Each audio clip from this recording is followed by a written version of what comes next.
How many of you have read this great book? It's in my library. The Creature from Jekyll Island by G Edward Griffin. It has sold millions of copies. Now, what is going on with the Fed? We have the Federal Reserve. President Trump is no fan of the current chairman. And yet we have Palantir, and we have all of these computer companies, and we have the talk of, basically it sounds like tokenizing lots of land and minerals, and the federal government owns a bunch of land, seems to be taking up more land. It seems as though maybe something is going to replace the Fed, or at least that will be the appearance of replacing the Fed. Is there a new game in town that's coming? And how much will it really look like the old game? Well, let's go to the guy that would know, G Edward Griffin. He joins us tonight on Brannon Howse Live. Mr. Griffin, welcome back to the broadcast. Thanks for being with us. Well, thank you for inviting me, Brannon. It will appear to be different, and it does. It will be changed. And the primary way that it will be different is that it will be worse. That's the short version of probably what we're going to talk about. So you are tracking that it does seem like the Federal Reserve, which I think is massively in debt itself, that the Federal Reserve, and of course then they're building this big, beautiful new building that Trump just walked through. It does seem as though some system is being set up to absorb it or replace it. How do you think this will work?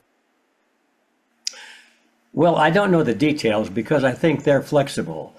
The people who are running the show are pretty shrewd, and they're flexible, and they'll ride with the currents of public opinion. But their goal, nevertheless, will be unchanged.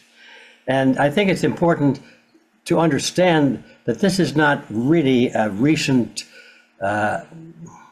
It's a recent phase of a long-time strategy, and the long-time strategy is literally to get rid of cash, to get rid of the kind of money that you can put in your pocket and call your own. For at least, as far as I can trace it in the printed record, for at least 100 years, these people who, for the moment, let's just call them the banking fraternity, the inside banksters, as some people call them, they appear to be competitive banks, but they're all part of a sort of a cartel. Well, that's what the Federal Reserve System is a banking cartel. And they work in unison, and they have long-range goals, I mean, way into the future. And it's not just about making money anymore. Of course, they do literally, quote, make, unquote, the money. It's not just about money anymore. Somewhere along the line, it transisted into something more exciting to them than money, since they already make the money and they have it all, essentially control of enough of it to be all of it. Something more exciting than money is control, power over people. And that's the ultimate meaning of money, actually. The reason people want money is because it gives them influence, it gives them control and power over other people. The amount of money you have determines the amount of services you can call from other people. If you have a lot of money, you get a lot of people working for you. You're telling them what to do. And if you have all of the money, of course, then you have all of the people doing your bidding, and that's kind of what these guys have wanted for a long time. And the thing that's always stood in the way, one of the things, is that money, even though it's fiat today, and it is not backed by anything of tangible, in long-term tangible value, like an asset. It's just most of it is in fact digital money in our credit cards and so forth. But it's still in paper form or coin form. We can say, well, it's ours. We can stick it in a coffee can or put it in the mattress, and they can, don't like us if they don't want to, but we still have the money, so we can survive, and we can thumb our nose at them. And we're still okay if we have money, even if it's fiat money, we can survive a little bit. But now, if you couple the fact that it's fiat money, which means it's made out of nothing and by government decree or decree of whoever is in charge at least, and then also it's not yours and you don't have it in your pocket, you can't put it in the mattress or in a coffee can. And it's in an account somewhere, like you turn on your television, oh, there are the numbers, that's the money I have. And then you turn around and take a drink of coffee and you look back and where'd the numbers go? Now it says zero. That's how much money you have because you don't possess it. Somebody else at the other end threw a switch and said, oh, your social service score is not good, so we're going to punish you, and we've just taken away your money. It's not your money at all. It's our money, and so forth. Now, that's where we're heading. That's the short and fast track to describe where these guys, these fellows who are making the decisions at the top, have always wanted us to go. And the Federal Reserve was halfway there. And now I think they came to a realization, I don't know when, but probably 40 or 30 years ago, that, well, the Fed has reached the end of its usefulness. It was very useful, as a matter of fact. But now it's time to take that final step where we have no real money at all, but just tokens or just units or credits on some kind of a ledger somewhere that lives out there in the internet or in some banking computer. And this is what they're planning to do. And it's interesting to me that the people who have always been the strongest supporters of the Fed, the bankers themselves and the banking institutions, have now for quite a while been talking about this digital currency, so-called cyber security, and so forth. It's not security at all. It's cyber, all right. But anyway, cryptocurrencies is a bad name for it because crypto implies secret and confidential and private. But the actual currencies they're talking about, like the stable coins and the bitcoins and so forth, are not private at all. Anybody with a little bit of computer skill can go online and check all of your transactions that you've ever made using those coins, and they know exactly how much it was, who you were, and who you gave it to. And then with that information, they can find out what it was for. And so that's the system we're moving into, and they've wanted to move into that because they knew that they had plundered the economies of the world so far that there wasn't much more left, and everything was going to crash anyway. So why not take the lead? And this is my interpretation of it. Why not take the lead and allow it to crash? In fact, let's make it crash so that we are in control of when the bubble finally bursts, so we can take control of the debris and come forth and say, aha, look how terrible this system was. Now we've got a new system, and we're going to call it stable coins or digital currencies or something else. And the people will not realize that the ones who are recommending this change are generally the same people who are in charge of the current mess that we're in. And we think that somehow they've become geniuses and angels, and they're really going to save us. No, what's going on today, in my view, is the final stage of this evolutionary plan toward a cashless society. And the Fed will disappear in its present form, but it will always be there, because if you understand what the Federal Reserve System is, then you realize it won't go away. The Federal Reserve System is not a government agency. Let's start with that. What is it then? Well, it is a cartel, no different than a banana cartel or a drug cartel, really, an oil cartel. It happens to be a banking cartel made up of the various large banks in the world, at least in the United States, and they're tied in with the banks of the world through the BIS, the Bank of International Settlements in Basel, Switzerland, and it's all an international group now. And so that is they're going to remain in charge. The same cartel is going to remain in charge, but the nature of banking will change in the sense that there will no longer be dealing with money that you can hold in your hand or say that you possess. It may be in your name, as long as you're a good boy and girl and you do exactly as you're told. But if you step out of line, then all of a sudden, all that money that you thought you had starts getting smaller and smaller and may actually go to zero very quickly as a means of disciplining you. Wow. Now, so there's the short answer. That was the short answer, by the way, of what's going on in my view. So speak freely here. We praise President Trump when we like what he does, and when we have questions, we say, "Uh-oh," So we have some concerns that we see somewhere along some of these relationships, like Palantir. And I don't know how they have sold it to him. As more of an older school guy, he maybe doesn't get all of this, and it maybe has been sold to him the way they sold COVID to him, which I think later he realized, oh boy. He was taken down the path by Dr. Birx and Dr. Fauci, I think. I was in the room with him when I produced an interview, and he was being interviewed, and he said that, if you get the COVID shot, you won't get COVID. And he really believed it. He really believed it.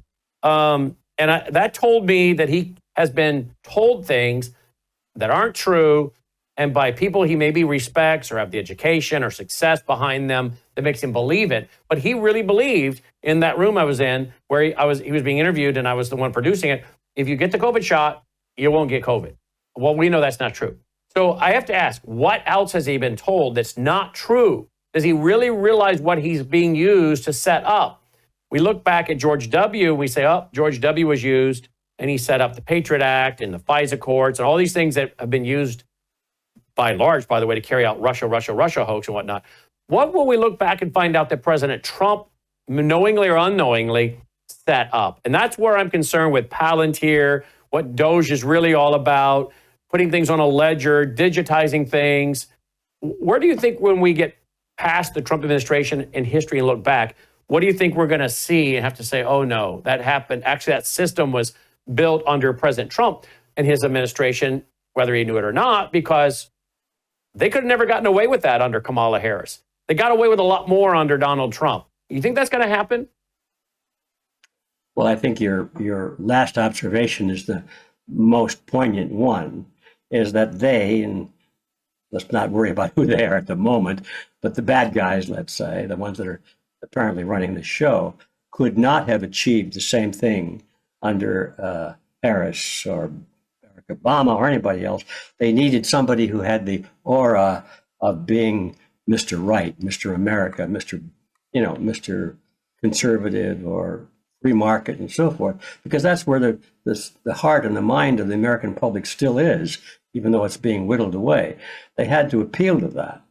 And so in my skeptical view, Brannon, I think we have to take a deep breath and say, maybe we've been fooled.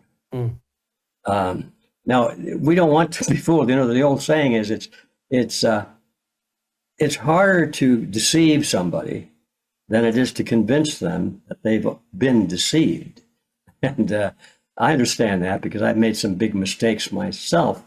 And I stuck by them. I said, I wasn't being tricked or anything. This guy is dependable. Well, it turns out he was a thief and stole a lot of money from us. And I was deceived, and I didn't want to admit it. But let's go back to the main question here. We're talking about politics and not just money transactions.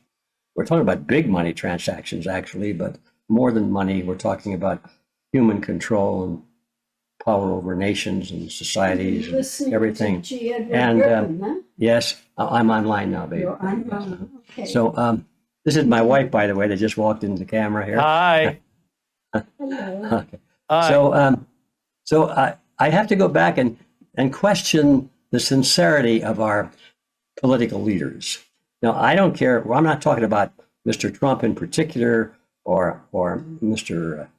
Any of them. Even I know some of the best guys that we think we've had as presidents, like President Reagan, for example, has the aura of being, Mr. Conservative and so forth. But yet, look at what happened in the Reagan administration. I mean, we got the free ticket for the vaccines. We got some of the biggest spending that the government had ever done, even though the promise was that we're going to reduce the size of government. Government grew as usual. And a lot of things were passed in the Reagan administration that were totally contrary to what the Reagan image was. And of course, the press and the followers of Mr. Reagan, including myself, all rushed to the conclusion that he must have had some bad advisors, right? It's always, well, he's listening to wrong advice. If we could just give him I'm going to send him a letter. I'm going to explain it to him, and then he'll see the light and all will change. My view is not that anymore. It used to be, pretty much. I think that these people who are running the show actually deliberately put actors, and let's call it what it really is, political actors on the stage to tell us what we want to hear. And we will think, oh, this is going to be a change if we vote for this guy and put him in office. And then when this guy is in office, whoops, nothing changed actually. And so, oh, he's got bad advice again from the advisors, by the way, which he chose. And most of them come from the Council on Foreign Relations, who, if you know anything about that group, you know that these people are dedicated to international world government globalism based on the model of collectivism, which means a totalitarian system of government. I don't care whether you call it communism, fascism, Nazism, socialism. I don't care. Look at what it is. It's the same thing. And so I think what's going on is a great theater where we are given the illusion that we are choosing our own political destiny by voting one candidate or the other. And if you notice, there's an interesting trick there. People don't vote for anybody anymore. Most people don't vote for candidates anymore. They vote against candidates. They say, well, I'm not so sure about either one of them. I don't like either one of them, but I really hate the other guy. He scares me to death. So I'll vote for the lesser of two evils. And that's how they niched this in, little baby step by baby step. The lesser of two evils is still evil. And we're still buying into the collectivism that's been destroying the country, but in baby steps instead of big leaping bounds. And in that fashion, we sit back and say, gosh, the guy is so good. I voted for him. I would never have voted for a bad person. So since I voted for this person, he's a good man and he must have bad advisors. So now I think you got the gist of my opinion here. I think the whole political system today is corrupt. It does seem like you hit on a key thing there, the corruption, number one, which I think we all agree to that. And then the theater. It's like things pop up and it consumes all the news. We're thinking, but that's not important. That's not important. That doesn't impact me at the kitchen table paying bills. That doesn't impact my life. You know, a lot of theater, and it sucks up the news where all the other things behind that we talk about here at World YouTube, like what's going to replace the Federal Reserve without really replacing the Federal Reserve. How is this whole deep state still marching on? It doesn't change. Those things get ignored, right? Because the theater has distracted everybody. Circus and bread. At the end of the day, is it going to be, you mentioned Nazism, fascism, socialism, communism. You know, I think at the end of the day, my opinion, my writings over the years have been that it's going to be a big government and big business merging together for what I think someone termed communitarianism. Big government, big business, corporate fascism, big government, big business. And as I look at the Federal Reserve, which is what, you know, a private group of banks given a federal charter, big government, big business. We look at Palantir coming in. We look at who started Google, you know, and we look at all of these different groups that are involved. It's big government, big business. At the end of the day, are we headed towards an Orwellian system that is very much that, a corporate fascist system that gives people the appearance that they're in control, a soft despotism, the appearance they're in control, but they're really not. And that even brings me down to who picks these candidates. The more and more I study all the system and how we do it today, I have to wonder how much the CIA is really the one picking everybody. I remember Jesse Helms was screaming in the mid-'80s about the CIA fooling around down in Latin America, you know, using computers and voting tablets to help, you know, a certain candidate. I remember now the letter from Congressman Bill Posey of Florida to the CIA director, Gina, and to the CIA Inspector General. I have it in my file. I think it's dated December 2020. And he's like, I think there should be an investigation to see if there's any connection between the voting machines and the CIA. Well, why would this U.S. congressman be asking that? I got one of his staffers on the line. To my shock, he was so interested that a news outlet was interested in this. He said, can I add another staffer to the call? He did. And they sent me a blizzard of information. Clearly, there are some members of Congress think the CIA is fooling around in our elections. And I was predicting in 2019, 2020, we were headed to a color revolution, right? And now I think one former CIA director was asked on Fox News, you know, have we helped flip elections in other countries? Yeah. Well, have we ever done it in America? And he just laughed. I have to wonder how much, again, the intelligence community runs the country and big business in connection with that. Well, I don't wonder about it at all. I am totally convinced that it's been that way for a long time. You and I are in agreement then. Oh, the only thing I disagree with you on is you say, is this where we're headed? And I would say, no, we're there. We have been there for quite a while, but nobody knows it. It's the theater. that you're talking about. If the American people knew that their vote is being totally wasted, and by that I mean is being controlled, we're given a choice between two candidates who are really owned by the same trainer. Let's call it wrestling match, the two wrestlers in the ring, and they both have the same trainer. They're both owned by the same company, and they beat the heck out of each other because the audience demands a good show. Otherwise, they're not going to, pay for the tickets. And then they go to the locker room and say, "Boy, that was a good show we put on there. Let's go have a beer," And this is politics today, whether people want to face it or not. And so you say, are we heading in that direction? I think we've been there for a long time. And once we understand at least the possibility, and if not the likelihood, of this kind of a situation where the CIA, I don't think that's the right name for it. I think the deep state is probably a better name, because we're talking about something which is not codified. It doesn't really have a name. It's a network. It's let's call it what it is. It's a conspiracy. People don't like to use that word. Well, it's a perfectly legitimate word, and it's international in scope. And the same group, are working for this global power structure that they already have in place. Now they're just strengthening it and building it and tearing down the last shreds of resistance so that there's no opposition in the near future forevermore. This is where we're at that very late stage in this battle. And yes, the CIA is definitely involved, but not as the CIA. It's involved as this deep state mechanism, this hidden force, this globalist group of people. And they're international. It's not one nation against another nation anymore. They like to pitch one nation against another so that people can get into wars. Wars are what they want. They destroy everything of value that exists, and people become desperate.